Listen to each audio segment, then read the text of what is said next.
Hello बच्चों, आज मैं आप सभी को जैसे कि कल बताया था कि मैं आज से आप सभी को डेली कुछ वीडियो बताऊंगा जिसमें मैं आपको हर चैप्टर की जो कुछ याद करने वाली बातें होती हैं, जिन पे खास ध्यान देना होता है, जिनसे क्वेश्चन आने की संभावनाएं होती हैं, वो पॉइंट आज से मैं आपको डिस्कशन स्टार्ट कर रहा हूं। ठीक है, आज से मैं आपको डेली आऊँगा, बताऊँगा और आप सभी को ये याद करना है। ये नॉर्मली आपको 5 मिनट से के लगभग का 5 मिनट के अप्रॉक्स का ये वीडियो रहेगा और आपको ये ध्यान रखना है, मैं जो भी बताऊं आप सभी को अच्छे से आपको पढ़ना है। प्लीज़ बच्चों, आपको मजाक नहीं करनी है, बस 5 मिनट आपको ये वीडियो देखना है। तुरंत आपको लगेगी 5 मिनट 10 मिनट मुश्किल से, आप जाओ, आप अपनी NCERT ले लो, क्लास 11th की NCERT ले लो, ठीक है, और उसमें से जो चैप्टर को मैं आपको पढ़ाऊँ प्लीज़ आप उसको एक बार रीड आउट कर लो, या फिर जो जो पॉइंट मैं आपको बता रहा हूँ ना उन सारे पॉइंट को आप फिर से देख लो और उनको आप रिपीट करो। प्लीज़ बच्चों, इतना आप मेरा कहना मानो। सबसे पहले तो आपने क्या करना है, क्लास 11th का बुक ले लेना है, खोल के बैठ जाओ, अभी वीडियो के साथ सही रहेगा। ठीक है, उसमें से आज हम लोग को फर्स्ट यूनिट में 4 चैप्टर है, जिनसे लगभग 10 से 12 क्वेश्चन आने की लगभग चांस रहती थी हर साल, 8 से 12, 10 से 12। और जिसमें से पहला चैप्टर लिविंग वर्ल्ड, दूसरा chapter biological classification, third chapter plant kingdom, fourth chapter animal kingdom. ठीक है, तो जिसमें से पहले 3 हो गए आपको बोटनी के और एनिमल किंगडम आपके हो गए लगभग जूलॉजी के। तो मैं आपको क्या बताता हूँ कि लिविंग वर्ल्ड आज हम लोग सबसे पहले पढ़ेंगे। इसमें आज मैं आपको बताऊँगा कि इसमें डाटा कौन सा है, डेट कौन सा है, इसमें कितने साइंटिस्ट थे, उनकी क्या डिस्कवरी रही है, उनकी पब्लिकेशन का क्या नाम था, टाइटल उन किन के नाम पे रखे हैं। ठीक है, और भी आपको कुछ जो चैप्टर की जो समरी है मैं आपको वो दे देता हूँ। सबसे पहले तो लिविंग वर्ल्ड, इसमें नॉर्मली हम लोग जो जीव हैं, आसपास जो ऑर्गेनिज्म हैं, इन सारी चीज़ों के बारे में हम लोग पढ़ेंगे। इनकी मतलब क्लासिफिकेशन कैसी हुई, इनकी नाम कैसे पड़ी, इनमें कैसे कैसे टैक्सोनॉमिक कैटेगरी होते हैं और इसमें कौन से साइंटिस्ट हैं। सबसे पहले तो हम लोग बात करेंगे इनमें जो है मतलब डिस्कवर्ड, जैसे कि जितने भी है ना जाने मतलब ऑर्गेनिज्म, इसमें से 1.7 to 1.8 मिलियन ऑर्गेनिज्म अभी तक हम लोग जानते हैं, कि जिनका मतलब जाना जा चुका है। ठीक है, मतलब डाटा याद रखना, 1.7 मिलियन टू 1.8 मिलियन। ठीक है, 1.7 million to 1.8 million, 1.7 million to 1.8 million, ये आपको फर्स्ट पेज में ही सबसे नीचे मिल जाएगा। अब हम लोग आगे चलते हैं। ठीक है, आगे जैसे कि हम लोग चलेंगे तो उसमें आप लोग क्या देखोगे कि इसमें आते हैं किसी भी चीज़ को, जैसे कि ये एक माइक है, ये माइक है तो हर जगह इसको माइक ही बोला जाता है, चाहे वो इंडिया हो, पाकिस्तान हो, अमेरिका हो, इंग्लैंड हो। क्यों? क्योंकि इसको एक नाम दिया गया है, भले इसकी कंपनी कुछ भी हो सकती है। वैसे जब ऑर्गेनिज्म की बात आई, किसी भी प्लांट की, किसी भी एनिमल की, तो इसमें बात है कि यार इसकी नाम होनी चाहिए।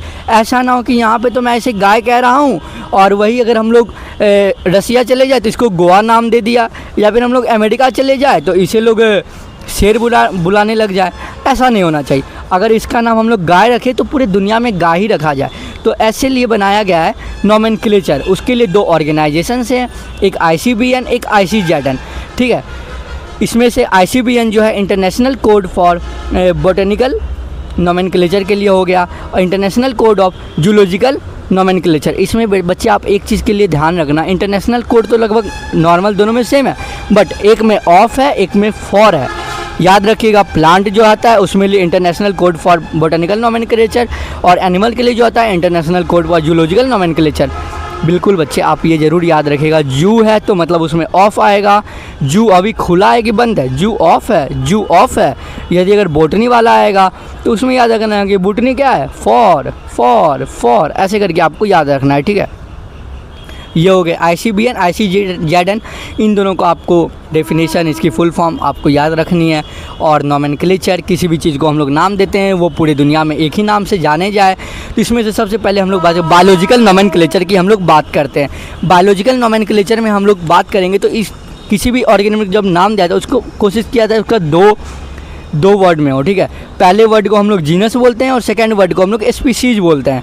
ठीक है, first word is genus, second word is species. ठीक है, ये जो है हर चीज़ में होगा। और इसको ये दिया कौन था? बायोनोमिकल नोमेनक्लेचर कौन दिया था? ये साइंटिस्ट जो दिए थे उनका नाम था Carolus Linnaeus, Carolus Linnaeus, Carolus Linnaeus. और एक बात और याद रखना, ये जो बायनोमिकल नोमेनक्लेचर है ये जब हम लोग लिखते हैं तो इटैलिक्स में लिखेंगे। मतलब याद रखो, अब बच्चे कन्फ्यूज है भाई इटैलिक में मतलब क्या, जब लिखेंगे तो कहाँ लिखेंगे, इटली में लिखेंगे, जब लिखेंगे तो कहाँ लिखेंगे, इटली में लिखेंगे। और जब ये कहाँ से ओरिजिन कहाँ था, ओरिजिन फ्रॉम लेटिन, ओरिजिन कहाँ से भाई, लेटिन से आया भाई, लेटिन से आया भाई, लेटिन से आया, ठीक है, originated from Latin but return in italics form. कहाँ पे लिखेंगे बच्चों, इटली में लिखेंगे। कहाँ पे लिखेंगे, इटली में लिखेंगे। कहाँ पे लिखेंगे, इटली में। इटली आप सभी को तो याद ही होगा, मेलोडी, ठीक है, मेलोनी जी, उनको कैसे भूल सकते हैं। कहाँ पे लिखेंगे हम लोग, इटली में लिखेंगे, लेकिन ओरिजिन कहाँ का है, लेटिन से है, ठीक है। तो ऐसा ही है, ठीक है। मैं आज आपको बता दिया हूँ 1.7 मिलियन टू 1.8 मिलियन ऑर्गेनिज्म जो कि नोन है। साइंटिस्ट का नाम कैरोलस लीनियस है, जो कि बायनोमिकल नोमेनक्लेचर दिए थे, जिनको 2 वर्ड्स में लिखे जाते हैं। पहले जीनस हो गए, दूसरे स्पीसीज हो गए।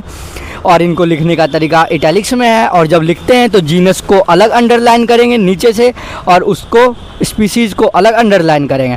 और ये ओरिजिनेटेड फ्रॉम है कहाँ से, लेटिन से, ठीक है। और इसमें साइंटिस्ट का नाम भी हम लोग ऐड कर सकते हैं। अगर कोई साइंटिस्ट है जो कि उस चीज़ को खोजा है या जिस जगह के वजह से वो चीज़ जाना जाता है, उसके बाद में हम लोग उसको लिखेंगे तो एब्रीवेटेड फॉर्म। अब एब्रीवेटेड फॉर्म क्या होता है, मतलब शॉर्ट फॉर्म में लिखेंगे।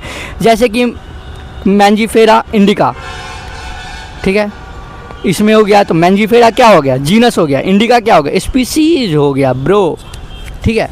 वैसे अगर कोई भी चीज़ है, किसी का मान के चलो कि ये कोई गाय है, इसको कोई साइंटिस्ट खोजा है, तो इसका कैसे नाम लिखेंगे। 3 चीज़ में अगर हमको लिखना है तब पहला 2 तो आपको याद है, पहला जीनस होगा, दूसरा स्पीसीज होगा, और तीसरा जो है साइंटिस्ट का फॉर्म होगा स्पीसीज। अगर मान के चलो कि उसको कोई लीनियस खोजा है तो हम लोग उसको लीनियस ना लिख के लिन लिखेंगे, उसके शॉर्ट फॉर्म में साइंटिस्ट का नाम लिखेंगे, ठीक है। ये हो गया। अब हम लोग आगे बढ़ते हैं। अब हम लोग किसी भी चीज़ क्लासीफाई करेंगे, कैसे करेंगे क्लासिफिकेशन बच्चे, जब हम लोग करते हैं ना। अब जैसे कि कोई खाकी वर्दी पहना हुआ है, खाकी वर्दी अगर कोई पहना हुआ है तो हम लोग ये तो पहचान जाते हैं भाई ये कोई पुलिस है, ठीक है। अब कौन सा पुलिस है भाई, कांस्टेबल है, इंस्पेक्टर है, या फिर तो DIG है, पता कैसे चलेगी। क्लासीफाई करने के लिए हम लोग उसकी रैंक देखेंगे, उसके कंधे पे कितने स्टार्स हैं, या फिर उसकी हम लोग कैटेगरी देखेंगे, भाई ये कौन से कैटेगरी से आया है, ठीक है, समझ रहे हो ना। तो यही है, क्लासिफिकेशन करने के लिए हम लोग रैंक देखेंगे या फिर कैटेगरी देखेंगे। रैंक और कैटेगरी सेम ही चीज़ है, बस नाम अलग अलग है। अगर कोई इसके लिए बोल सकता है कि भाई हम लोग उसकी रैंक देखेंगे, कोई बोलेगा कैटेगरी देखेंगे, मतलब स्टार देखेंगे, या फिर कोई उसका पोस्ट देखेगा। एक ही बात हो गया बच्चे। तो यही बात हो गई ना कि अगर क्लासिफिकेशन करने के लिए आपको पूछे क्लासिफिकेशन की यूनिट क्या है, किस बेसिस पे हम लोग क्लासीफाई करते हैं, क्लासिफिकेशन की यूनिट क्या है। यूनिट आपको याद रखना है, रैंक, कैटेगरी, या फिर आप टैक्सॉन भी बोल सकते हो। 3 वर्ड लेकिन काम एक, ठीक है। क्लासिफिकेशन की यूनिट कौन सी है बच्चों, कैटेगरी।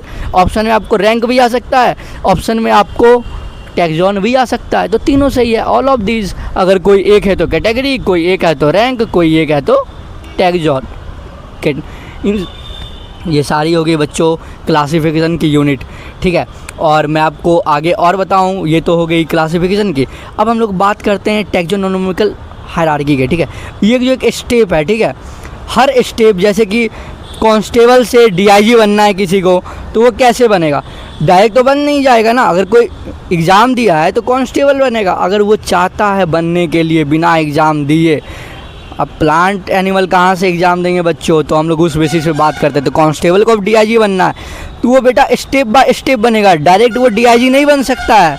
डायरेक्ट DIG बनने के लिए बच्चे डायरेक्ट बड़े वाले एग्ज़ाम देने पड़ेंगे, लेकिन इसको स्टेप बाय स्टेप बनना है। तो कांस्टेबल से पहले ये जाएगा कोई सब इंस्पेक्टर, फिर जाएगा इंस्पेक्टर, फिर जाएगा बच्चों ये DIG में, ऐसे करके step by step. Her step को क्या बोलेंगे बच्चों, रैंक बोलेंगे, कैटेगरी बोलेंगे, ठीक है, ऐसे ही होता है। और टैक्सॉन भी बोल सकते हैं। और मैं आपको बता रहा हूँ, जैसे कि अब टैक्सोनोमिकल हायरार्की बारे में पढ़ते हैं, ठीक है। टैक्सोनोमिकल हायरार्की में आपको बहुत सारी चीज़ें आ जाएंगे, जैसे कि टैक्सोनोमिकल कैटेगरी हो गई, ये सारी तो हायरार्की हो गया। टैक्सोनोमिकल कैटेगरी में पढ़ेंगे, ठीक है। उसमें क्या होता है, स्पीसीज हो गया, जीनस हो गया, किंगडम हो गया, फाइलम हो गया, फैमिली हो गया, ऑर्डर हो गया। अब इसको हम याद कैसे करेंगे बच्चों, क्योंकि इनसे बहुत से रिलेटेड क्वेश्चन आते हैं। आप arrange this all in descending order, ascending order, सबसे बड़े होते हैं किंगडम, ठीक है। तो हम लोग डिसेंडिंग से स्टार्ट करेंगे। सबसे पहले बड़ों को जानेंगे तब तो हम लोग छोटों को जानेंगे। आप जाने जाते हो तो कैसे जाने, तो अपने पापा से। आपके बच्चे होंगे तो कैसे जाने जाएंगे, आपसे। तो हम लोग बड़े से छोटे की तरफ चलते हैं, ठीक है। किंगडम याद रखना, किंगडम याद रखना, उसके आगे का मैं आपको याद करने के लिए सिखाता हूँ। याद करना, पागल क्लास ऑफ गर्ल्स सेक्शन, पागल क्लास ऑफ गर्ल्स सेक्शन, पागल क्लास ऑफ गर्ल्स सेक्शन, ठीक है। अब पागल क्या है, पी फॉर फाइलम। सबसे पहले तो किंगडम हो गया ना, उसको तो याद करना नहीं, वो तो आपको याद ही रखना चाहिए। सबसे बड़ा कौन है, किंगडम। किंगडम के बाद पागल class of girls section, P for phylum, C for class, पागल क्लास हो गया। Of, O for order, F for family, O for order, F for family, पागल class of girls section, G for genus, S for species, G for genus, S for species, G for genus, S for species, ठीक है। और बच्चे शायद मैं nomenclature में शायद मैं स्पीसीज बोल दिया, तो वो स्पीसीज ने स्पेसिफिक एपिथेट था, ठीक है। नोमेनक्लेचर में 2 वर्ड्स में हम लोग को लिखना पड़ता है। बाइनोमिकल नोमेनक्लेचर, किसी भी ऑर्गेनिज्म को 2 नाम से हम लोग लिखते हैं, जो कि पूरे दुनिया में, पूरे वर्ल्ड में सेम नाम से जाने जाते हैं। पहले हो गए जीनस, दूसरे हो गए स्पेसिफिक एपिथेट। और यदि 3 नाम में लिखना है, 3 वर्ड में लिखना है, तो genus, species, specific epithet. Third हो जाएगा साइंटिस्ट का नाम या किसी जगह का नाम जहाँ से वो ऑर्गेनिज्म या फिर वो प्लांट या फिर कोई भी चीज़ आए हों। लेकिन साइंटिस्ट के नाम को, उस जगह के नाम को हम लोग शॉर्ट फॉर्म में लिखते हैं। तो आज हम लोग इतने सारे बातें पढ़े, आप सभी को फिर से मैं रिवाइज करवाता हूँ। 1.7 million to 1.8 million known organism हो गए।